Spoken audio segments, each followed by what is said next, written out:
ठीक है, ठीक है।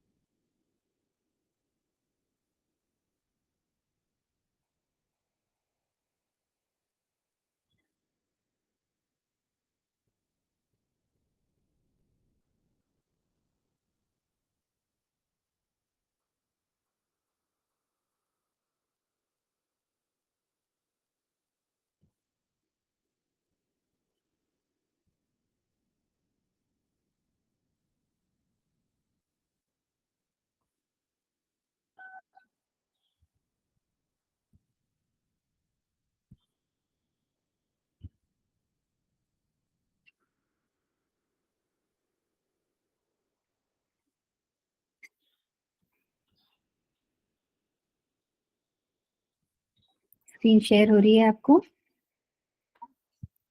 Yes ma'am. हाँ जी, ठीक है। चलिए, आज हम पढ़ते हैं पोल्यूशन के बारे में। अभी तक हमने ये पढ़ा कि इन्वायरमेंट क्या है, उसमें क्या क्या चीज़ें हैं, कैसे इन्वायरमेंट और बाकी लिविंग ऑर्गेनिज्म का, नॉन लिविंग का क्या इंटरेक्शन होता है, कैसे हम उसको यूज़ करते हैं, है ना? कैसे हम उसको यूज़ करके अपना ग्रोथ और डेवलपमेंट करते हैं, क्या एक दूसरी स्पीसीज़ का इंटरेक्शन होता है आपस में, ये सब हमने देख लिया। अब क्योंकि हम इस एनवायरनमेंट को अपनी ग्रोथ के लिए, अपनी डेवलपमेंट के लिए यूज़ करते हैं, है ना? तो इसमें बायोटिक भी चीज़ें हैं, एबायोटिक चीज़ें भी हैं।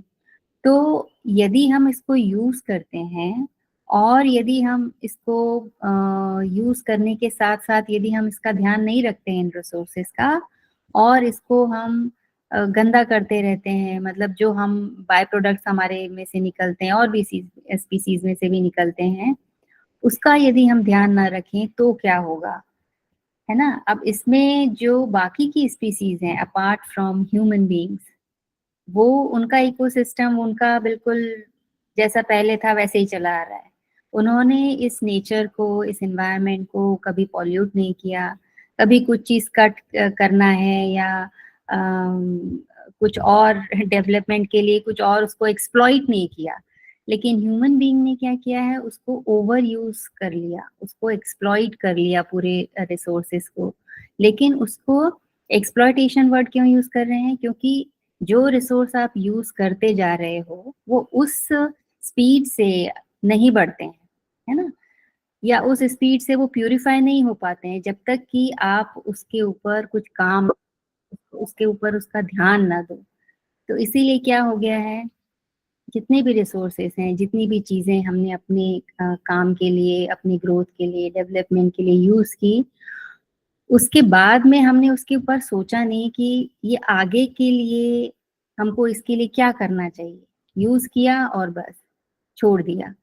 अब इसमें क्या-क्या चीज़ें हैं जो इस चीज़ को बढ़ाती हैं, जो इस चीज़ों को खराब करती हैं, जिसको हमने वर्ड दिया है पॉल्यूशन।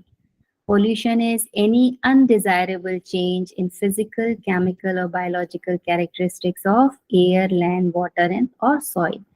तो अब ये जो कैरेक्टरिस्टिक्स बदल रहे हैं फिजिकली, यानी कि उसका फॉर्म बदल रहा है, केमिकली कुछ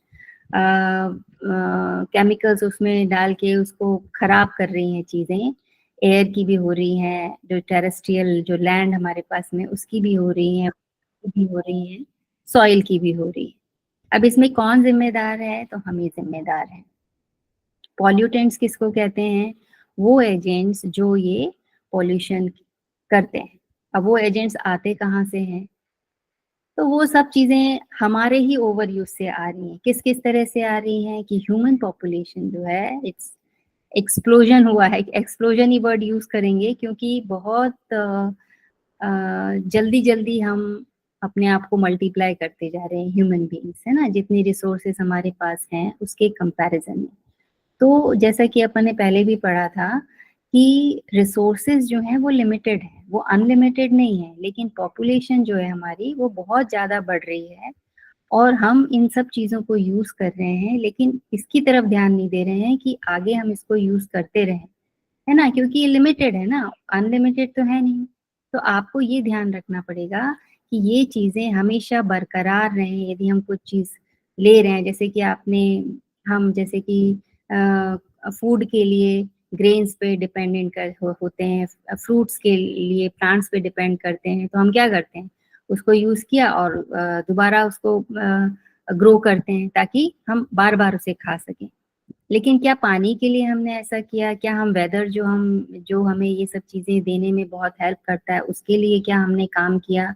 तो नहीं किया, क्योंकि ये इतना स्लोली स्लोली इतने डेंजरस लेवल पे अब पहुंच गया है कि हवा खतरनाक है, पानी खतरनाक है, जो हम खाते हैं वो भी उतना प्योर और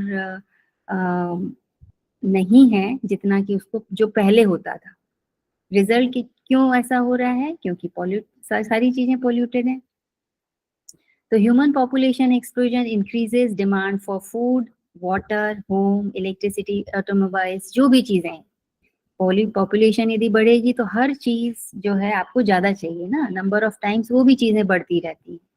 तो उस नंबर के हिसाब से रिसोर्सेस प्योर रहें या यूजेबल रहें, इसके लिए काम हमने कम किया है। तो पॉल्यूशन जो है हर चीज में बढ़ता चला जा रहा है। ठीक है, तो हम सबसे पहले पढ़ते हैं एयर पॉल्यूशन के बारे में। पहले इसकी डेफिनेशन देख लेते हैं।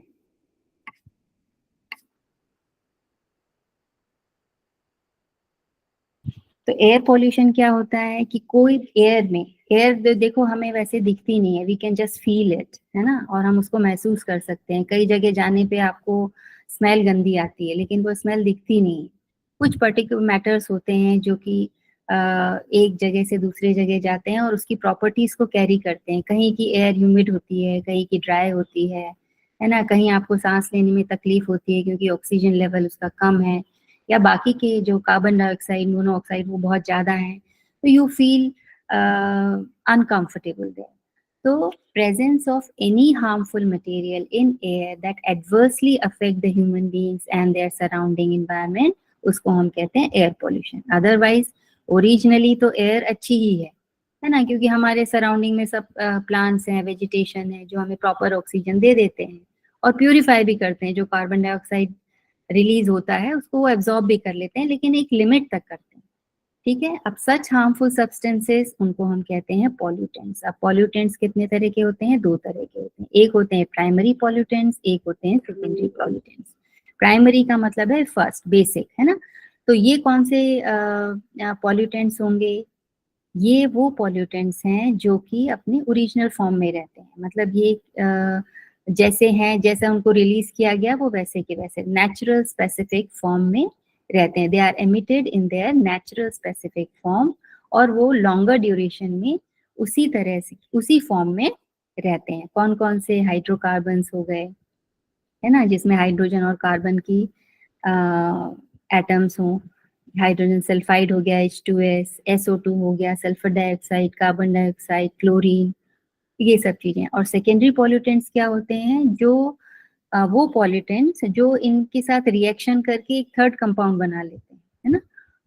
मतलब या तो वो दो प्राइमरी पॉल्यूटेंट्स होंगे, या फिर कुछ फोटोकेमिकल रिएक्शन से, लाइट के प्रेजेंस में, कोई केमिकल के प्रेजेंस में ये कुछ और फॉर्म बना लेते हैं। जैसे कि SO2 का इन्होंने बताया है, ये डाइऑक्साइड है, ऑक्सीजन से मिला ट्राइऑक्साइड बन गया, है ना। ऑक्सीजन दो एटम का है, एक और ऑक्सीजन से बना, O3 बन गया, इसी को हम ओजोन भी कहते हैं। ठीक है, तो इस तरह से ये दो तरह के पॉल्यूटेंट्स होते हैं। अब हम आ जाते हैं कि क्या क्या कॉजेज हैं जो कि हमने ही पैदा किए हैं। ठीक है, पार्टिकुलेट्स क्या होते हैं? वो पार्टिकल्स जो कि एयर में डिस्ट्रीब्यूटेड होते हैं। अब वो सॉलिड और लिक्विड फॉर्म में भी हो सकते हैं और गैशियस फॉर्म में भी हो सकते हैं। तो particulate and gaseous air pollutants from smoke sticks of thermal power plants, मतलब ये कौन सी चीजें हैं जो ये गैशियस पॉल्यूटेंट्स या पार्टिकुलेट्स वो एयर में छोड़ते हैं? तो वो होते हैं थर्मल पावर प्लांट्स, क्योंकि इसमें बहुत सारा फॉसिल फ्यूल बर्न आउट होता है और ये बहुत सारी गैसेस, स्मोक, है ना, ये सारी चीजें रिलीज करते हैं। तो वो जो है वो हवा को पॉल्यूट करके एक जगह से दूसरी जगह लंबे एरिया में वो फैल जाती हैं। ठीक है। और ऑटोमोबाइल इंडस्ट्रीज है ही है, कंबशन होता है इंजन में, तो वो भी कुछ जो है पॉल्यूटेंट्स रिलीज करते हैं। ठीक है। अब जो हमारा सीपीसीबी बोर्ड है, मतलब सेंट्रल पोल्यूशन कंट्रोल बोर्ड, इसके अकॉर्डिंगली जो पर्टिकुलर मैटर का साइज 2.5 माइक्रोमीटर से ज्यादा होता है, ठीक है, या उसके अराउंड होता है, तो वो जो है वो ह्यूमन हेल्थ के लिए बहुत बहुत ज्यादा खतरनाक है। इसके बारे में और आगे भी पढ़ेंगे हम। तो अब इससे होता क्या है, एयर पॉल्यूशन यदि है, एयर में बहुत सारे केमिकल्स हैं या कार्बन के कंपाउंड हैं जो कि हमारे लिए हेल्पफुल नहीं है, ना ही प्लांट्स के लिए हैं, ना ही एक्वेटिक एनिमल्स के लिए हैं, तो उससे हम ह्यूमन बींग्स पे क्या फर्क पड़ेगा। तो उसमें एक ये डायग्राम आप देखो कि ये एक लंग है जो एक हेल्दी लंग है, देखो, और ये वाला जो है ब्लैकिश ब्लैकिश पोर्शन, ये जो है ये अफेक्टेड है। हार्मफुल जो गैसेस हैं या पॉल्यूटेंट्स हैं एयर में, उससे जो उस एनवायरनमेंट में यदि किसी ने ब्रीदिंग किया है या बहुत लंबे समय तक वो वहाँ पर है, तो इस तरह से लंग्स पे इफेक्ट पड़ता है। यहाँ पे एक और एग्जांपल दिया है, एक ये लीफ है वाटरमेलन की, ये हेल्दी है ना, लेकिन इस पे यदि पॉल्यूटेंट्स हैं लंबे समय तक हैं, तो इसका जो इफेक्ट पड़ेगा, उसका इफेक्ट आप ये देखो लास्ट डायग्राम में कि ये पूरा पत्ता जो है वो सूख गया है, नीला पड़ गया है। ठीक है। तो पार्टिकुलेट्स जो हैं दे कॉजेस रेस्पिरेटरी प्रॉब्लम, क्योंकि एयर जो है वो हम सांसों के थ्रू अपने अंदर लेते हैं ना, तो अब सांसों में यदि आप ले रहे हो तो पूरा जो आपका रेस्पिरेटरी ट्रैक्ट है, ट्रैकिया से लेके लंग्स तक, पूरा नोज से लेके ये सारा इफेक्ट होता है। और इसमें इरिटेशन भी हो सकता है ना, थोड़ा सा स्वेलिंग भी आ सकती है। और धीरे धीरे यदि आप बहुत समय तक हो उस एनवायरनमेंट में, तो लंग्स में बहुत ज़्यादा डैमेज होगा। अब लंग्स डैमेज हो जाएंगे तो आपके प्राण ही वहीं से जा रहे हैं ना, तो आपकी क्या हो सकती है, डेथ भी हो सकती है, क्योंकि लंग्स ही आपको आपकी लाइफ देता है जो कि ऑक्सीजन है। अब इसका जो है इफेक्ट प्लांट्स पे क्या पड़ेगा कि प्लांट्स की जो ग्रोथ है वो नहीं हो पाएगी। अब प्लांट ग्रो ही नहीं करेगा तो वो क्रॉप्स भी आपको नहीं देगा, और इस तरह से प्री मेच्योर डेथ जो है प्लांट्स की भी हो सकती है। क्लासिफिकेशन जो है एयर पॉल्यूटेंट्स का, वो कि किस किस रिसोर्स के थ्रू पॉल्यूशन एयर जो है वो पॉल्यूट होती है, उसके लिए इन्होंने 3 वो बताए हैं। सोर्स ऑफ एमिशन कौन सा है, कहाँ से वो निकल रहे हैं, उसके ऊपर डिपेंड करता है कि कौन सा पॉल्यूटेंट है उसमें। फिर फिजियोकेमिकल कैरेक्टरिस्टिक्स, मतलब कोई भी एनवायरनमेंट में, कोई भी इंडस्ट्री में जो भी चीज़ें निकल रही हैं, उसका फिजिकल फॉर्म और उसका कोई केमिकल के साथ में क्या जो है कैरेक्टरिस्टिक्स जो चेंज होती है उस एयर की, वो उस पर डिपेंड करेगा। And effects on life processes, life process में वो किस तरह से इफेक्ट करेगा, तो इस तरह से इसको पॉल्यूटेंट्स को क्लासिफाई किया गया। अब इसके सोर्सेस कौन कौन से हैं, तो 2 तरह से हैं। एक तो नेचुरल सोर्सेस भी हो सकते हैं, मैन इंड्यूस्ड एक्टिविटी भी हो सकती हैं। कुछ जो चीज़ें हैं वो जियो केमिकल कंटामिनेशन, मतलब कि अर्थ का कुछ और केमिकल जो रिलीज किया गया, या केमिकल, कई बार क्या होता है कि यहाँ पे एक होगा भी वॉल्केनिक इरप्शंस, या कई बार नीचे से भी जमीन से भी कुछ केमिकल्स आते हैं जो कि अर्थ के साथ मिल करके उसको कंटामिनेट कर देते हैं। फोटोकेमिकल रिएक्शन, कुछ केमिकल्स यहाँ पर हैं और लाइट से उनका रिएक्शन हो गया तो वो कुछ पॉल्यूटेंट्स रिलीज करेंगे। क्लाइमेटिक कंडीशंस कभी कभी ऐसी होती हैं कि उससे भी पॉल्यूटेंट्स आ सकते हैं। वॉल्केनिक इरप्शंस, जो ज्वालामुखी है, उससे भी बहुत सारी गैसेस और मटेरियल्स जो हैं वो बाहर निकलते हैं और हवा से वो बहुत लंबे एरिया तक फैल जाते हैं। फिर gaseous discharge from marches and swamps, कुछ जो पौधे होते हैं जो कि मार्शेस का मतलब है कि लंबी लंबी ग्रास जो वेटलैंड्स में होती है, जहाँ पे पानी भरा रहता है हमेशा, वो भी कुछ गैशियस डिस्चार्ज करती हैं। फॉरेस्ट फायर्स, कभी कभी जंगलों में आग लग जाती है, आपने सुना होगा, जो कि बहुत लंबे समय तक करीबन महीनों भी चलती है ना, वीक्स भी चलती हैं, उनको बुझाना बहुत मुश्किल हो जाता है। तो कहीं भी फायर है, उसमें बहुत सारा वेजिटेशन है, एनिमल्स हैं, है ना, वो जल जाते हैं, तो उससे भी एयर में बहुत लंबे एरिया में जो है वो पॉल्यूटेंट्स फैल जाते हैं। डस्ट है, डस्ट भी उड़ती है जब, तो वो भी एक तरह से कहाँ की डस्ट है, किस तरह के केमिकल कंपोजिशन की अर्थ से वो डस्ट आ रही है, उस पर डिपेंड करता है, वो भी फैलती है। फॉग हो जाता है विंटर्स में, है ना, जो एयर है आसपास की वो कंडेंस हो जाती है टेम्परेचर कम होने की वजह से। तो उस फॉग में वो कहाँ का है, उसका केमिकल कंपोजिशन क्या है, तो इस पे वो भी एक तरह से पॉल्यूटेंट है। ठीक है। रेडिएशन फॉल आउट्स, कई रेडिएशंस का मतलब ये है कि कुछ जो मटेरियल्स हैं वो कुछ चीज़ें को रेडिएट करते हैं, जैसे कि सन का ही आप ले लो एग्जांपल, तो उसके जो रेडिएशंस हैं यदि बहुत डीप आ गए हैं, कुछ जो लेयर्स हैं वो प्रोटेक्ट नहीं कर पा रही हैं, तो वो भी जो है वो फैलता है, वो भी पॉल्यूट करता है। और माइक्रोबियल एजेंट्स, जो माइक्रो ऑर्गेनिजम्स होते हैं, वो भी एयर में फैल जाते हैं, वो बहुत छोटे होते हैं और एयर इसको एक जगह से दूसरी जगह ट्रांसफर इजीली कर लेती है।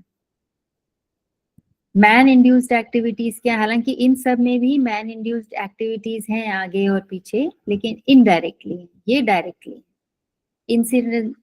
इंसिनरेशंस, इसमें क्या होगा कि वुड, कोल, पेट्रोलियम प्रोडक्ट्स, इसके कारण जो है वो कुछ पॉल्यूटेंट्स रिलीज कर हो जाते हैं। ऑटोमोबाइल इंडस्ट्रीज में क्या है, जो हम ऑटोमोबाइल्स में सारी चीजें आ गई, जो भी साधन हम यूज करते हैं कम्यूटेशन के लिए, मतलब ऑन रोड हो आप, या शिप में हो, या फिर एरोप्लेन में हो, किसी भी, या फिर ट्रेन में हो, कोई भी आप साधन यूज करें, सब में से, क्योंकि वो फ्यूल यूज करेंगे ना, फ्यूल यूज करेंगे इग्निशन के लिए, फोर्स के लिए, तो ऑब्वियसली उसका एग्जॉस्ट, उसका जो वेस्ट है वो निकलेगा ही निकलेगा, और वो एटमॉस्फेयर में ही निकलेगा।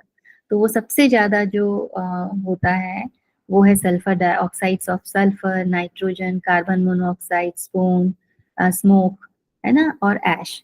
तो ये सारी चीजें भी एयर में मिल जाती हैं। ऑयल रिफाइनरीज जो होती हैं, वो भी जो ऑयल को रिफाइन करती है ना, ऑयल तो क्रूड ऑयल है, एक एक ही ऑयल होता है, उसी से पेट्रोल, डीजल, कैरोसिन, वो सब चीजें हमें बन मिलती हैं, गैस से स्टार्ट होकर के ये सब चीजें, तो उसको रिफाइन करना पड़ता है ना, अलग अलग उसमें कैटेगरी में उसको फिल्टर या रिफाइनरीज को बोलते हैं। तो उसकी जो फैक्ट्रीज, रिफाइनरीज जो बनी हुई है, वो भी बहुत सारा वेस्ट प्रोडक्ट जो है एटमॉस्फेयर में रिलीज करती हैं। फिर जो स्टील इंडस्ट्रीज हैं, मेटल इंडस्ट्रीज हैं, इनका भी एक अलग, क्योंकि जो भी मेटल की वो मिल है या इंडस्ट्री है या फैक्ट्री है, छोटी मोटी भी होगी, तो भी वो कुछ ना कुछ, जो भी यदि वो मेल्ट कर रही है उसको, या एलॉय बना रही है, दो मेटल को यूज करके एक तीसरा मेटल बना रही है, तो उसमें भी क्या होगा कि कुछ जो वेस्ट जो निकलेगा उसमें उसके फ्यूम्स होंगे, है ना, आयरन का होगा, स्टील का होगा, एल्यूमिनियम का होगा, जो भी है, and all those are harmful, क्योंकि वो हमारे सांस के साथ में अंदर चले जाते हैं। आपने कभी सुना होगा कि जो कोल माइंस होती हैं, या ये जो टाइल्स कटिंग की जो फैक्ट्रीज होती हैं, उनके जो वर्कर्स हैं, उनको बहुत सारी एस्थमेटिक या लंग्स की प्रॉब्लम्स हो जाती है, और वो थोड़े टाइम, उनकी जो लाइफ है वो बहुत कम हो जाती है, क्योंकि वो पूरे टाइम उस माहौल में रहते हैं, वहीं वो ब्रीथ करते हैं। तो बहुत हेजार्डस हैं ये सब चीजें, है ना। फर्टिलाइजर प्लांट्स, अब फर्टिलाइजर प्लांट्स में क्या बना रहे हो आप, फर्टिलाइजर बना रहे हो, पेस्टिसाइड्स बना रहे हो, वो कुछ वर्म्स के लिए या उनके लिए तो हार्मफुल हैं, तो वो कुछ ना कुछ हद तक आपके लिए भी हार्मफुल हैं, यदि आप वहीं काम कर रहे हो, और वो जो अपना बाय प्रोडक्ट या जो वेस्ट है वो बाहर निकाल रहा है ना वो प्लांट, तो वो खैर वाटर भी पॉल्यूट करेगा और वो एयर को भी पॉल्यूट करेगा। तो इस तरह से ये सारी जो चीजें हैं ये एटमॉस्फेयर को हार्म, पॉल्यूशन क्रिएट करती हैं।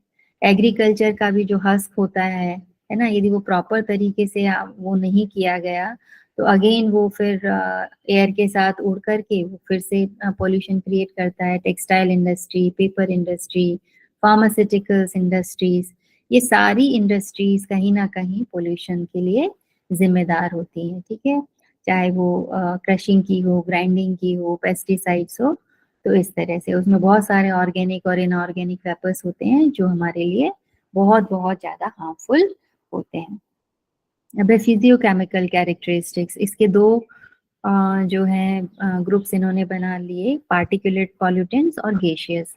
पार्टिकुलेट जो पॉल्यूटेंट्स होते हैं उसमें सॉलिड और लिक्विड पार्टिकल्स होते हैं, है ना, उसमें डस्ट भी आ सकता है, मिस्ट भी आ सकता है, फ्लाई ऐश, ऐश जो ऐश होती है यानी कि राख, उसमें कुछ बहुत माइन्यूट पार्टिकल्स होते हैं, वो फ्लाई कर जा मतलब एयर के साथ साथ बहुत दूर तक वो फैल जाते हैं, ड्रॉपलेट्स हो सकती हैं, है ना। ड्रॉपलेट्स का मतलब है छोटी छोटी सी बूंदें, उसके ऊपर वो कंडेंस हो जाती हैं। फॉग, फॉग मैंने आपको बताया कि विंटर्स में टेम्परेचर कम होने की वजह से जो एयर है वो कंडेंस हो जाती है, तो इसलिए हमको नजर नहीं आता कि आगे क्या है, कंडेंसेशन की वजह से।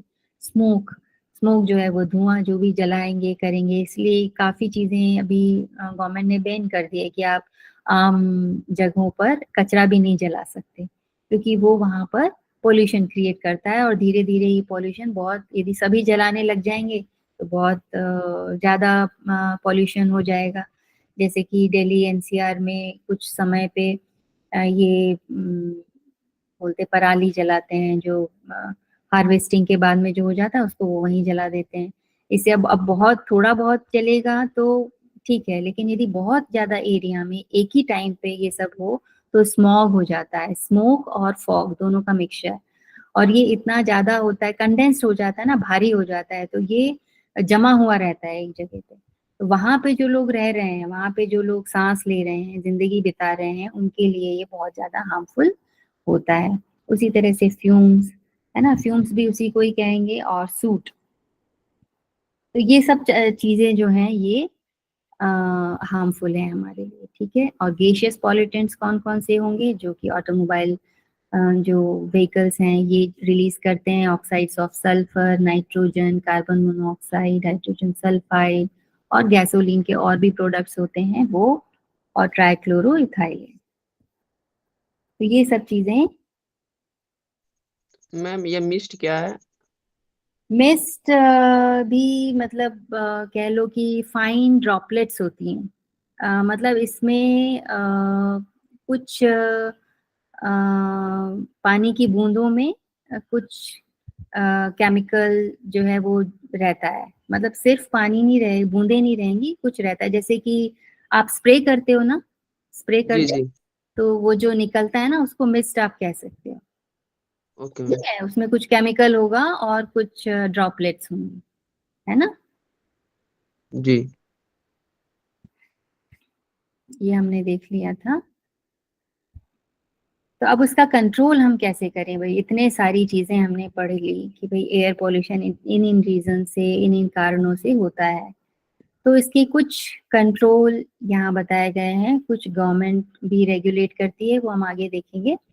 तो इसमें हम क्या कर सकते हैं, हम इसमें ये कर सकते हैं, सेपरेट और filter out particulate matters before releasing the harmless gases into the atmosphere.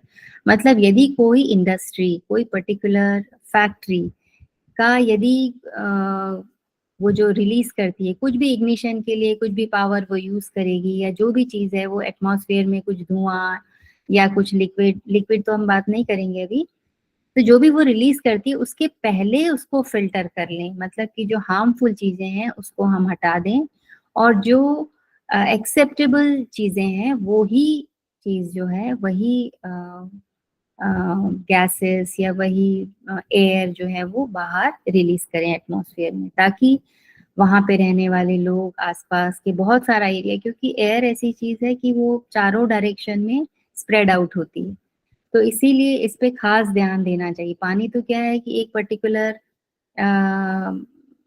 जगह से ही फ्लो होगा, एक डायरेक्शन में ही फ्लो होगा, लेकिन ये ओमिनी डायरेक्शनल है, चारों दिशाओं में एयर का सर्कुलेशन होता है, तो इसलिए इसको पहले फिल्टर कर लें और फिर बाद में रिलीज करें।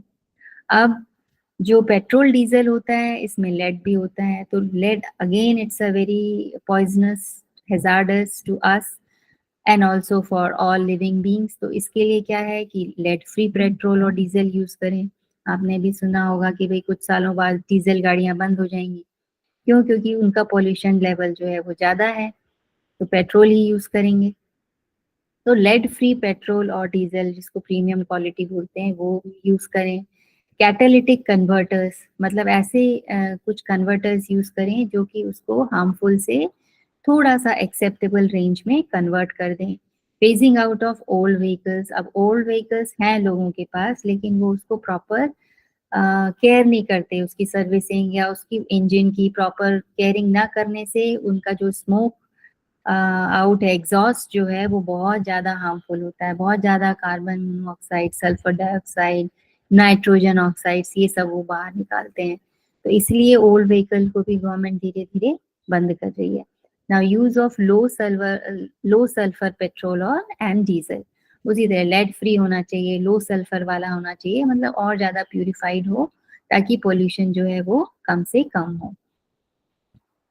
तो और जो है, जो कुछ नॉर्म्स बनाए जाएं जो कि व्हीकल्स पे लागू हो, है ना, इसीलिए पोल्यूशन कंट्रोल जो है वो आपको एक नहीं पोल्यूशन करवाना पड़ता है व्हीकल का बार बार, कि भाई एक कुछ कुछ टाइम के बाद में कि आपकी गाड़ी कितना पोल्यूशन रिलीज कर रही है, इसीलिए वो टेस्ट कराना पड़ता है और वो सर्टिफिकेट भी आपको अपने पास रखना पड़ता है। कभी कभी ट्रैफिक वाले उसे चेक कर लेते हैं, तो बिफोर एक्सपायरी आप उसको फिर से यूसी। लो। तो ये नॉर्म्स अभी आए हैं, मतलब कुछ सालों से, पहले ये सब कुछ था नहीं, क्योंकि पहले इतने व्हीकल्स भी नहीं थे, पहले इतनी पॉपुलेशन भी नहीं थी, तो सब चल रहा था। लेकिन उसी समय यदि थोड़ा ध्यान दिया जाता तो ये चीजें कंट्रोल में होती। पर एनीवेज ठीक है, जब आए देर आए दुरुस्त आए। और फिर है use of compressed natural gas, जो सीएनजी जिसे हम बोलते हैं। काफी जगह पे, काफी सिटीज में कुछ पर्टिकुलर जो व्हीकल्स हैं वो सीएनजी पे ही बेस्ड हैं, और ये अभी बड़ी बड़ी सिटीज में तो है, छोटी छोटी में भी शुरू हो रहा है। तो अब इसके लिए क्या चीज बनाई गई, इसके लिए स्टैब्लिश किया गया CPCB, central pollution control board. अब ये सेंट्रल पोल्यूशन कंट्रोल बोर्ड जो है ये ministry of environment, forest and climate change इसने बनाया है। ये आपको ध्यान रखना चाहिए कि जो पोल्यूशन कंट्रोल बोर्ड है वो किसके अंडर आता है, कौन से मिनिस्ट्री के अंदर आता है, तो ministry of environment, forest and climate change इसके अंदर गत आता है। ये एक ऑटोनोमस बॉडी है और इसको 1974 में स्टैब्लिश किया गया। कौन से एक्ट के अंतर्गत? Water prevention and control pollution act 1974। इसके में के अंदर इसको, ये वाला जो बोर्ड है इसको फॉर्म किया गया। अब इसमें जो ये जो बोर्ड है ये सेंट्रल बोर्ड है, इसी के साथ साथ स्टेट वाइज बोर्ड भी बने। और स्टेट वाइज बोर्ड के अलावा, स्टेट एक मतलब नंबर ऑफ डिस्ट्रिक्ट्स का एक प्लेस ना, एक स्टेट होता है, तो उसमें लोकल बॉडीज भी हैं डिस्ट्रिक्ट लेवल पे, है ना, उससे छोटे डिवीजन लेवल, बड़ा हो तो डिवीजन, डिस्ट्रिक्ट, और जो तालुका रीजन है उन पे, तो जितना वो मतलब कंट्रोल कर सकते हैं या मैनेज कर सकते हैं उस हिसाब से। अब इन तीनों लोगों का जो है कोऑर्डिनेशन प्रॉपर होना जरूरी है। एक तो पब्लिक बॉडी जो लोकल बॉडी है, पॉल्यूशन कंट्रोल कमिटीज, एक स्टेट पॉल्यूशन कंट्रोल बोर्ड और एक है सेंट्रल पॉल्यूशन कंट्रोल बोर्ड। इन तीनों का आपस में कोऑर्डिनेशन, क्योंकि जो मेन स्कीम्स बनाते हैं वो सेंट्रल बोर्ड बनाता है और उसको फॉलो करना पड़ता है स्टेट पॉल्यूशन बोर्ड को। फिर वो अपने स्टेट के हिसाब से कुछ न्यू रूल्स रेगुलेशंस या नॉर्म्स डाल सकता है, इसको फॉलो करवाना फिर पॉल्यूशन कंट्रोल कमेटी का काम है। और ये फिर आपस में रिपोर्ट्स मीटिंग्स में देते रहते हैं कि कहाँ पे क्या काम हो रहा है, नहीं हो रहा है, कौन फॉलो कर रहा है, कौन इंडस्ट्री नहीं कर रहा है, इस तरह से। ठीक है, इसमें बस यही बताया गया है। अच्छा, इसका एक और भी काम है सीपीसीबी का कि it advises the central government on all matters concern to the prevention and control of pollution, and provides technical assistance to the Ministry of Environment। मतलब ये बोर्ड ये भी देखता है कि फॉलो हो रहा है या नहीं हो रहा है, इसके अलावा ये भी एडवाइस करता है गवर्नमेंट को कि भाई ये होना चाहिए, क्योंकि चीजें बदलती रहती हैं, नंबर ऑफ फैक्ट्रीज इंडस्ट्रीज बदलती रहती है, नई नई चीजें आती रहती हैं, और जितनी पुरानी होती जाएंगी उनका जो वर्किंग एफिशिएंसी वो कम होता चला जाता है। तो उस सब की रिपोर्ट देना कि इसको और अच्छा हम कैसे बना सकते हैं और क्या किया जा सकता है, ये बोर्ड देता है। फिर टेक्निकल असिस्टेंट भी प्रोवाइड करता है मिनिस्ट्री को, ठीक है। And mandate of the CPCB under Air Act empowers it to set standards for the air quality and hence air quality parameters are established। तो इसको ये अथॉरिटी है कि वो एयर क्वालिटी का जो है एक नॉर्म या पैरामीटर बनाए। तो उन्होंने बनाया है, इसको हम कहते हैं एयर क्वालिटी इंडेक्स, AQI, है ना, ये थोड़ा सा इम्पोर्टेंट है। AQI क्या होता है? एयर क्वालिटी इंडेक्स, मतलब this is the number used by the government agencies to communicate to the public how polluted the air currently is और how polluted it is forecast to become. मतलब कि at present air pollution कितना है, क्योंकि उसको major तो करना पड़ेगा ना। आप बोलो कि भाई ये पॉल्यूशन है, बट कितना पॉल्यूशन है, किस सिटी में कितना है, किस स्टेट में कितना है, किस एरिया में कितना है, ये हम कैसे बता करेंगे? तो उसके लिए एक पैरामीटर है जिसको कहा गया AQI, है ना। अब AQI जो है उससे ये पता चलता है कि करंट में कितना पोल्यूशन है और आगे आने वाले दिनों में इस एरिया, इस रीजन के हिसाब से कितना वो पोल्यूशन हो सकता है, ये फोरकास्ट भी किया जा सकता है। तो सैलिएंट फीचर्स क्या क्या हैं कि जो 8 पॉल्यूटेंट्स इन्होंने बताए हैं, ये इंपॉर्टेंट है। कौन से 8 पॉल्यूटेंट्स हैं? PM10, PM मतलब पार्टिकुलेट मैटर 10, पार्टिकुलेट मैटर 2.5, ये इसका साइज है ना, फॉर्म, वो मैटर का क्या साइज है वो है ये। SO2 ये गैशियस फॉर्म में है, NO2, O3, CO, NH3 यानी अमोनिया एंड लेड, ठीक है। यूनिट इन्होंने बनाई है माइक्रोग्राम्स पर क्यूबिक मीटर, मतलब 1 क्यूबिक मीटर एरिया में, वॉल्यूम में कितने माइक्रोग्राम जो है पार्टिकुलेट मैटर है, और मिलीग्राम है in case of carbon monoxide, क्योंकि ये थोड़ा सा ज्यादा होता है।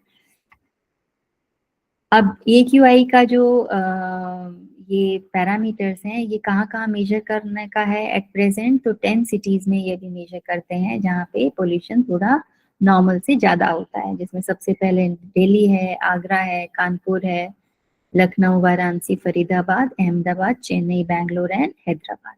ये आप यदि याद रख सकते हो तो बहुत अच्छी बात है ना। ये 10 सिटीज में ये AQI को मेजर करते हैं। अब मैम ये हाँ, PM क्या है? पार्टिकुलेट मैटर मतलब कि जो सॉलिड लिक्विड के जो पार्टिकल्स है ना एयर में, वो, ओके। ठीक है। तो अब इसमें किस तरह से हम मेजर करेंगे? तो यदि AQI 0 to 50 है तो इसका मतलब है कि ठीक है ना, मिनिमल इम्पैक्ट जो है वो एटमॉस्फेयर पे या आसपास के सराउंडिंग पे आएगा, एनवायरनमेंट में आएगा। 51 to 100 है तो भी चल जाएगा भाई, सेटिस्फैक्ट्री है। कुछ हार्डली जो थोड़ा सा जिनका इम्यून वीक है या रेस्पिरेटरी सिस्टम में कुछ प्रॉब्लम है, उन्हें हल्की फुल्की तकलीफ होगी, अदरवाइज नॉर्मली ठीक रहेगा। अब यदि ये 101 to 200 है तो ये मॉडरेट है, मतलब इसमें जिनको हल्की फुल्की तकलीफ होने वाली है उनको थोड़ी बढ़ सकती है, जिनको नहीं है उनको थोड़ी थोड़ी हो सकती है ना।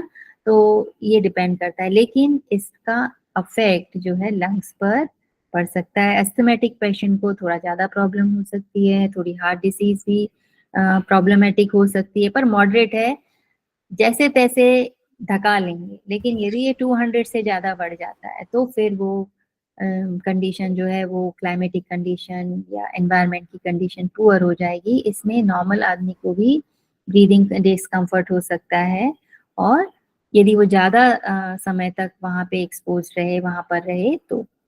और यदि ये 300 to 400 है तो बहुत ही पुअर हो जाएगा, मतलब कि आम आदमी को जो हेल्दी है उसको भी कुछ बहुत समय तक यदि वो वहां रहता है तो रेस्पिरेटरी प्रॉब्लम्स हो सकती है। और 400 से अवेयर है तो बहुत ही ज्यादा सीवियर है, और इसमें हेल्दी पीपल के लिए भी अपने आप की हेल्थ को मेंटेन करना बड़ा ही मुश्किल हो जाएगा।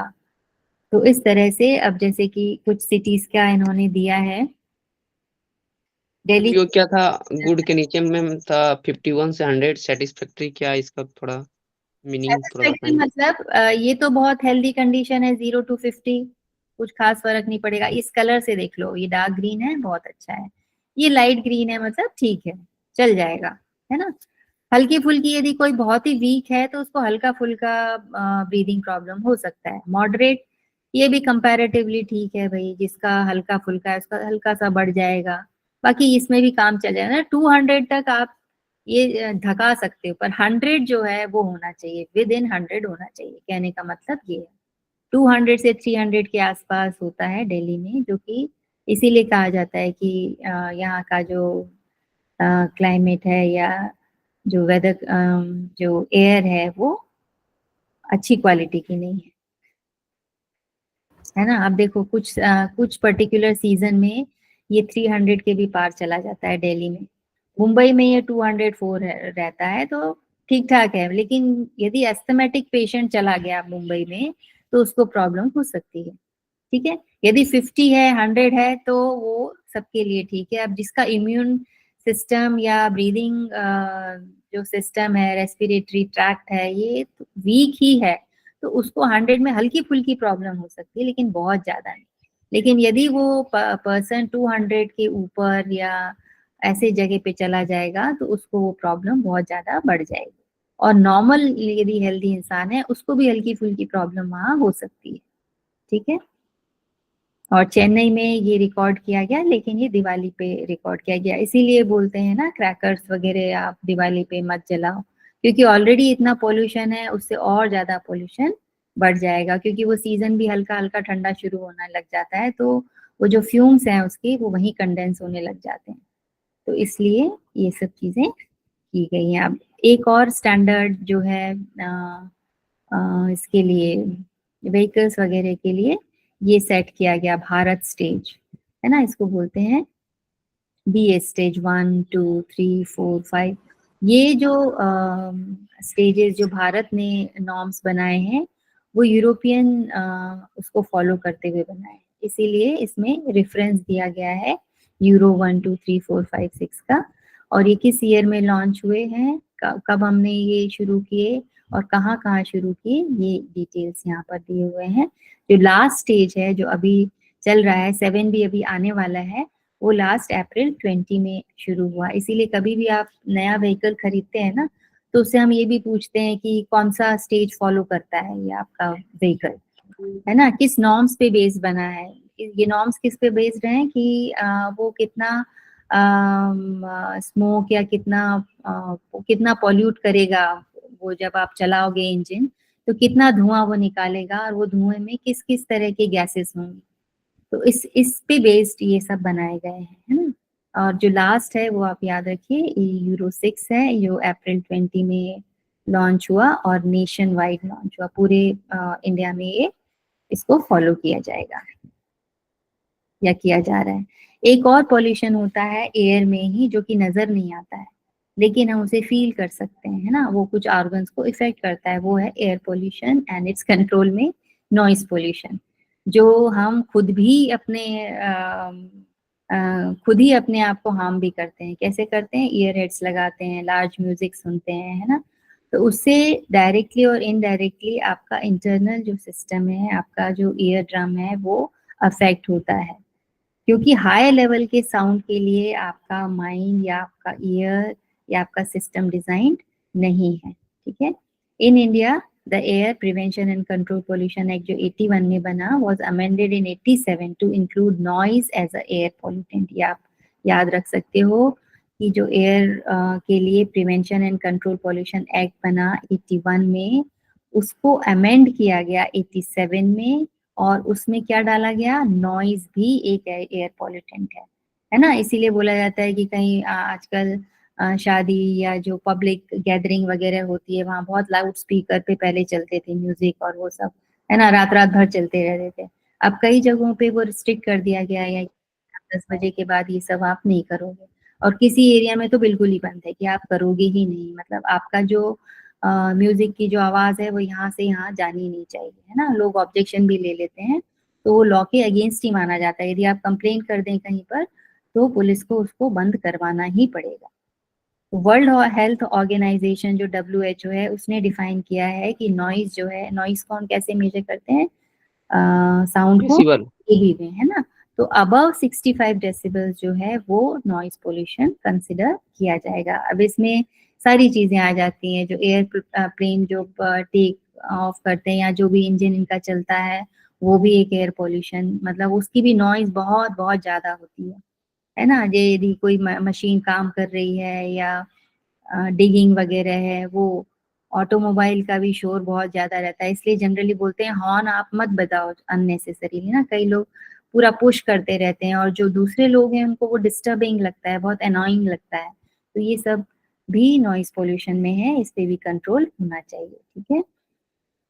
अब जो है नॉइज पोल्यूशन के और क्या है, म्यूजिक इंस्ट्रूमेंट्स हैं। हम खुद ही म्यूजिक मतलब बहुत उस पे सुनते हैं, और जो सबसे हार्मफुल है वो है ईयरबड्स का यूज करना बहुत लंबे समय तक, और उसका भी वॉल्यूम थोड़ा सा तेज रखना। ये बहुत ज्यादा हार्मफुल है हमारे लिए, इसलिए अब कुछ रेडिएशंस भी होते हैं, देखो कुछ रेडिएशंस, आपका मोबाइल भी जो रेडिएशंस के ही थ्रू ये वर्क कर रहा है ना, कोई भी सिग्नल पकड़ रहा है, नेट चल रहा है आपका, या ब्लूटूथ, कोई भी चीज आप यूज कर रहे हो तो वो रेडिएशन ही है। तो इसलिए कहा जाता है कि यदि आप यूज नहीं कर रहे अपने मोबाइल को तो इसको थोड़ा सा दूर रखें, है ना। तो ये भी एक रेडिएशंस है जो कि डायरेक्टली और इनडायरेक्टली माइंड को अफेक्ट करता है। टीवी है या बहुत समय तक आप स्क्रीन के सामने रहते हो तो ये भी एक रेडिएशन है जो कि हार्म करता है आपकी आईज को। तो इसलिए कई लोग पर्टिकुलर स्पेक्स लगा के रखते हैं सो दैट कि वो जो रेडिएशंस आ रहे हैं उस लैपटॉप से, कंप्यूटर से या आपकी मोबाइल स्क्रीन से, वो आपको हार्म ना करें, या टीवी से, ठीक है। तो इसका भी एक लिमिटेड यूज ठीक है। फिर क्रैकर्स, ये नाउ नॉइज पोल्यूशन में आ गया, ये तो खैर मैंने रेडिएशंस आपको बताया।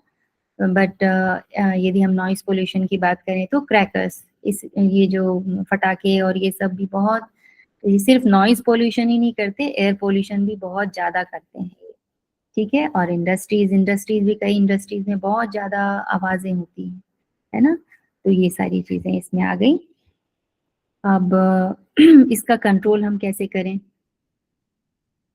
अब पहले तो ये इफेक्ट बता दें कि हार्मफुल इफेक्ट्स जो हैं वो नॉइस के क्या क्या होते हैं। तो नॉइस से सिर्फ बायोलॉजिकली फर्क तो पड़ता ही पड़ता है, मतलब जो दिख रही है वो चीज़ तो होती है, फिजिकली तो फर्क पड़ता ही पड़ता है, साइकोलॉजिकली भी फर्क पड़ता है, एंड फिजियोलॉजिकली डिसऑर्डर्स भी होते हैं। मतलब फिजियोलॉजिकली मतलब आपके फंक्शन में, आपके जो आप जो काम कर रहे हो उन पे भी असर इसका पड़ता है, और मेंटली भी आप परेशान होते हो। Sound level above 150 dB generated by take off of a jet plane, मतलब सोचो आप जेट प्लेन या रॉकेट का जो पोल्यूशन है, नॉइस पोल्यूशन, वो अबव 150 dB है। मतलब हमारे जो नॉर्म्स के अकॉर्डिंगली जो पोल्यूशन क्रिएट करता है उस डबल से भी ज्यादा है। तो इतना ज्यादा, ट्रिपल ही मान लो आप।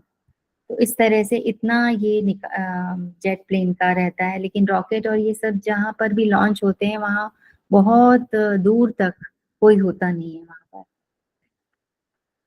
और क्रोनिक एक्सपोजर यदि लोअर नॉइस में भी है तो हियरिंग जो आपकी एबिलिटी है सुनने की वो अफेक्ट होती है।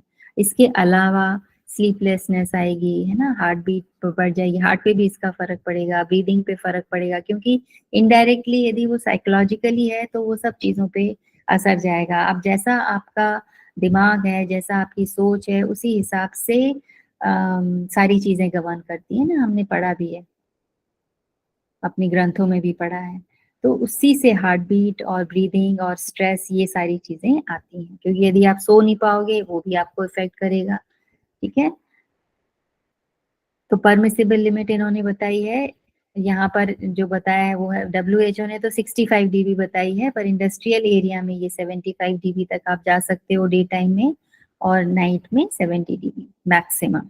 कमर्शियल में 65 dB डे में और 55 नाइट में। रेसिडेंशियल में 55 dB और 45 dB। 55 dB जो है वो आपका दिन में और 45 dB आपका रात में, ठीक है। अब ये वाटर पॉल्यूशन कितना है,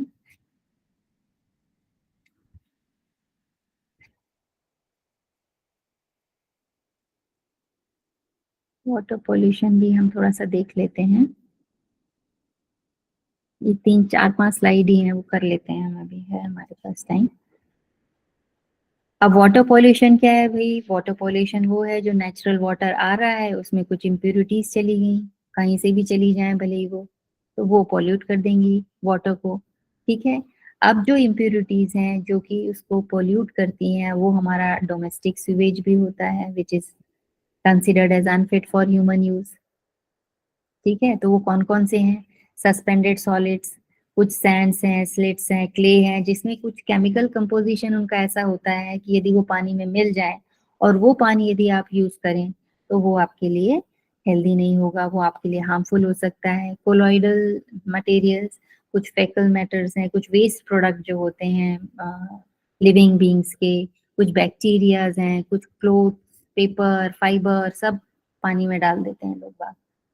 तो उस सब से एक लिमिट तक तो वो रिवर, या रिवर तो खैर फिर भी उसको बहा ले जाए, लेकिन यदि वो स्टिल वाटर है ना, रुका हुआ पानी है, पॉन्ड है ना, या बड़ा सा तालाब है या लेक है, यदि आप वहां पानी और ये सब कचरा डालते रहेंगे तो वो धीरे धीरे धीरे धीरे बहुत ज्यादा कंटेमिनेट हो जाएगा, उसको आप फिर यूज नहीं कर सकते। इवन वो प्लांट्स और वेजिटेशन के लिए भी बहुत हार्मफुल हो जाएगा। और कौन कौन से ऐसे मटेरियल है जो उसमें डिसॉल्व हो जाते हैं? तो नाइट्रेट्स है ना, ये ammonia, phosphates, calcium and sodium, ये उसमें मिल जाते हैं, पानी में घुल जाते हैं। तो इस तरह से वाटर का पॉल्यूशन हो जाता है। अब कुछ चीजें जो हैं जो उसमें मिली हुई हैं पानी में ना, डिसॉल्व मटेरियल जो है, ऑर्गेनिक कंपाउंड्स और टॉक्सिक मेटल आयंस, ये सब चीजें जो यदि वो घुल गई हैं तो उनका रिमूवल, उसको उससे हटाना कई बार मुश्किल हो जाता है, मतलब डायरेक्टली वो नहीं हटती हैं, तो उसके लिए आपको कुछ प्लांट या कुछ ऐसा सिस्टम लगाना पड़ेगा, ताकि रिसाइकल करने के लिए उस पानी को, है ना। हमने कई जगह सुना है कि रिसाइकल्ड वाटर है, कुछ वाटर जो हम यूज नहीं कर सकते, लेकिन उसको रिसाइकल के बाद में आप प्लांटेशन के लिए, है ना, पानी, पौधों में पानी डालने के लिए आप उसको यूज कर सकते हो, है ना। कुछ चीजें जैसे कि कूलर वगैरह, जो बड़े बड़े कूलिंग सिस्टम होते हैं, वहां के लिए आप उसको यूज कर सकते हो, लेकिन ह्यूमन बीइंग के लिए या पीने के लिए या हमारे यूज के लिए हम उसको यूज नहीं कर सकते। तो कई जगह पे देखा होगा आपने, लोकल जो सोसाइटीज हैं वो भी अपना अपना एक छोटा छोटा प्लांट बना के रखती हैं रिसाइकल्ड वाटर का। तो वो रिसाइकल्ड वाटर जो है वो फ्लश करने के काम में आ जाता है, और जो वहाँ आसपास जो पेड़ पौधे हैं उसके काम में आ जाता है। ह्यूमन यूज के लिए फिर अलग से वो पानी यूज करते हैं, तो मतलब वो रिसाइकल हो जाता है, वहीं का पानी वहीं यूज हो जाता है, ठीक है। डोमेस्टिक सीवेज जो है कंटेन्स, अब ये बायोडिग्रेडेबल ऑर्गेनिक मैटर इसमें होता है, और ये डिकम्पोज बाय माइक्रो ऑर्गेनिज्म। तो कुछ जो सुएज है हमारा डोमेस्टिक का, जो हम घर से पानी निकालते हैं, वो इसमें क्या होता है, बायोडिग्रेडेबल ऑर्गेनिक मैटर होता है, मतलब जिसको आप डिकम्पोज कर सकते हो। कौन करता है डिकम्पोज? माइक्रो ऑर्गेनिज्म करते हैं, ठीक है। तो ये भी एक तरह का पॉल्यूटेंट है। अब amount of biodegradable organic matter in sewage water is estimated by measuring biochemical oxygen demand। एक का एक measuring पैरामीटर है, उसको इन्होंने बॉड बोला है, बायोकेमिकल ऑक्सीजन डिमांड इसका है कि उसको कितना ऑक्सीजन चाहिए, उस हिसाब से वो ये पता कर लेते हैं कि इसमें कितना ऑर्गेनिक मैटर है और कितना माइक्रो ऑर्गेनिज्म इस पे यदि आते हैं तो वो कितना ऑक्सीजन को कैरी करेंगे, कितना ऑक्सीजन वो कंज्यूम करेंगे, उस हिसाब से। फिर इसमें और देख लेते हैं कि किस तरह से और वाटर पॉल्यूट हो सकता है। तो ड्यूरिंग दिस बायोडिग्रेडेशन, बायोडिग्रेडेशन कौन करता है? माइक्रो ऑर्गेनिजम्स करते हैं ना, उसको अलग अलग कर देते हैं, उसको जो है वो उनके लिए फूड है एक तरह से, है ना। तो माइक्रो ऑर्गेनिज्म भी है जो है, वो भी क्या कंज्यूम करते हैं? ऑक्सीजन कंज्यूम करते हैं। अब यदि ये ऑक्सीजन कंज्यूम कर लेते हैं बहुत ज्यादा, तो क्या होगा, वहां पर जो है डिजोल्व ऑक्सीजन जो है वो कम हो जाएगी उस पानी में, है ना, ये पानी की बात कर रहे हैं हम। तो पानी में यदि ऑक्सीजन कम हो गई तो फिशेस को भी क्या चाहिए, जो एक्वेटिक एनिमल्स हैं, ऑर्गेनिजम्स हैं, उनको भी ऑक्सीजन चाहिए। तो यदि वहां पे वो पानी में कम हो गई, क्योंकि पानी का एक अपना अलग इकोसिस्टम है, ठीक है, तो उसमें यदि ऑक्सीजन कम हो गई तो वो बाहर आकर के नहीं ले सकते, वो वहीं वहीं का जो ऑक्सीजन है वो वही लेंगे। अब यदि वहां पे कम हो गई तो वहां पे जो एक्वेटिक ऑर्गेनिज्म है उनकी क्या हो जाएगी, डेथ हो जाएगी। इसी तरह से जो यदि न्यूट्रिएंट्स बढ़ जाते हैं, है ना, एक्सेस न्यूट्रिएंट्स है वहां पे, एक्सेस ऑक्सीजन है वहां पे, तो क्या हो जाएगा, जो प्लैंक्टन्स हैं, हमने एल्गी जो हमने पढ़ी थी पहले, कि जो एक्वेटिक इकोसिस्टम का बेस है वो बहुत ज्यादा बढ़ जाएगी। अब यदि ये बहुत ज्यादा बढ़ जाएगी तो इससे क्या होगा कि उस पर्टिकुलर वाटर का जो कलर है या केमिकल कंपोजिशन है वो बदल जाएगा, है ना। और एक चीज यदि बहुत बहुत ज्यादा ग्रोथ कर रही है तो ऑब्वियसली दूसरी जो ऑर्गेनिजम्स हैं, दूसरे जो जीव हैं, स्पीसीज हैं, वो उनका रहना मुश्किल हो जाएगा। क्यों? क्योंकि पूरा कंज्यूम इन्होंने ऑक्सीजन पूरा कर लिया। अगेन जो एक्वेटिक स्पीसीज हैं या फिशेज हैं वो मरने लग जाएंगी, क्योंकि ये इतना ब्लूमिंग जो एल्गी है ये टॉक्सिक हो जाएगी हमारे लिए भी और जो बाकी के ऑर्गेनिजम्स हैं उनके लिए भी। तो एक्सेस ऑफ ऑक्सीजन और से ऐसी चीजें पनपेंगी जो दूसरों के लिए हार्मफुल है, और लैक ऑफ ऑक्सीजन से भी परेशानी है। ठीक है। अब है पेस्टिसाइड्स का रोल। देखो हम लोग बहुत ज्यादा पहले फार्मिंग और इसमें डीडीटी और ये सब चीजें बहुत जनरली यूज की जाती थी, है ना। डीडीटी क्या क्या कहाँ पे यूज करते हैं डीडीटी,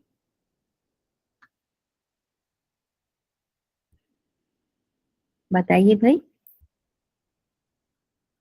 मैम क्रॉप्स के लिए यूज करते खेतों में क्रॉप्स के लिए। हाँ, क्रॉप्स के लिए तो करते हैं, लेकिन पेस्टिसाइड है ना बेसिकली जो जो कहना चाहिए प्लांट्स को या हमारी फसलों को खराब कर देते हैं उनको मारने के लिए है ये। ठीक है। तो अब यदि वो पेस्टिसाइड, कीटनाशक। हाँ कीटनाशक, तो कीटनाशक है तो यदि वो कीड़ों को मार रहा है, ठीक है, कीड़ों को मार दिया, लेकिन कहीं ना कहीं भले ही छोटे लेवल पे वो आपको भी हार्म करेगा, लेकिन, है ना। तो यदि ये एक लिमिट से ज्यादा हो जाए और आप डाले जा रहे हो डाले, ये क्या होता है कि प्लांट इसको एब्जॉर्ब कर लेते हैं। एब्जॉर्ब करके वो उसको एक्सक्रीट जो करते हैं, जो भी वो ग्रोथ के लिए यूज करते हैं, उसमें ये रिलीज नहीं करते एज अ वेस्ट प्रोडक्ट, ये बाहर नहीं निकालते, वो उनके अंदर ही रहता है ना। वो जब्स हो जाता है उसके अंदर। तो जो भी एनिमल, जो भी स्पीसीज उसको यूज करता है वो उसके अंदर चला जाता है पूरी अच्छी फुल क्वांटिटी में, है ना। अब जैसे यहाँ एग्जाम्पल दिया हुआ है कि ये प्रोड्यूसर्स हैं, प्रोड्यूसर्स मतलब ग्रास हो गया, है ना, फाइटोप्लैंक्टन हो गया, कुछ भी हो गया, यहाँ पे ये पेस्टिसाइड्स आए, इन्होंने पूरा उसको कंज्यूम कर दिया। देखो एनर्जी जो है वो ट्रांसफर होती है कम, लेकिन जो पेस्टिसाइड है ये पूरा का पूरा चला गया, एक प्लांट, दो प्लांट, तीन प्लांट। अब ये जो जू प्लैंक्टन है ये इनसे थोड़े बड़े हैं, तो ऑब्वियसली ये थोड़ा ज्यादा खाएंगे। एक ही खा के तो इनका पेट नहीं भरेगा, तो ये थोड़ा ज्यादा अमाउंट में कंज्यूम करेंगे, तो उतना पेस्टिसाइड इनके पास चला गया, मल्टीपल, 2 टाइम्स, 3 टाइम्स, 4 टाइम्स। अब इसके बाद जो स्मॉल फिशेस इनको खाएंगी तो वो एक जू प्लैंक्टन को तो नहीं खाएंगी ना, नंबर ऑफ प्लैंक्टन को खाएंगी, तो स्मॉल फिशेस में वो उतना ही मल्टीप्लाई हो गया। अब इन फिशेस को इन्होंने खाया तो ये और बढ़ गया, और इसको यदि इस बर्ड ने खाया, या जो टर्शनरी जो हमने पढ़ा था कंज्यूमर्स, जो लास्ट स्टॉप है वो उसके पास कितना मल्टीप्लाई होकर के ये चला गया, ये सोचो। तो ये जो चीज है वो ग्रेजुअली बढ़ती बढ़ती चली जाती है और हायर लेवल पे ये बहुत ज्यादा पॉइजनस हो जाती है। ठीक है, इसीलिए इसका यूज जो है वो बंद कर दिया गया है। मैम पीपीएम क्या है? ब्लू एरो में ppm इज पार्ट्स पर मिलियन, ये आया था क्या पहले? पार्ट्स पर मिलियन मतलब इसमें कितने पार्ट्स, उस मिलियन में कितना पार्ट है उसका, इसको मेजर इसी तरह से करते हैं। ठीक है, आगे आएगा शायद, ये रहा पार्ट्स पर मिलियन, है ना, डीडीटी कंसेंट्रेशन कितने पार्ट्स में कितना मिलियन। एक और ये एग्जांपल इन्होंने, आपकी आगे क्लास है क्या? Hello, yes ma'am. Yes ma'am. अच्छा, तो ठीक है, ये फिर हम कल कर लेते हैं, ये हम कल कर लेंगे, ठीक है। वैसे इसमें कुछ खास नहीं है, बस यही है, इसको हम कैसे रिड्यूस करेंगे, बस ये है। तो ठीक है, कल कर लेते हैं इसको। है ना। आज यहीं तक रखते हैं।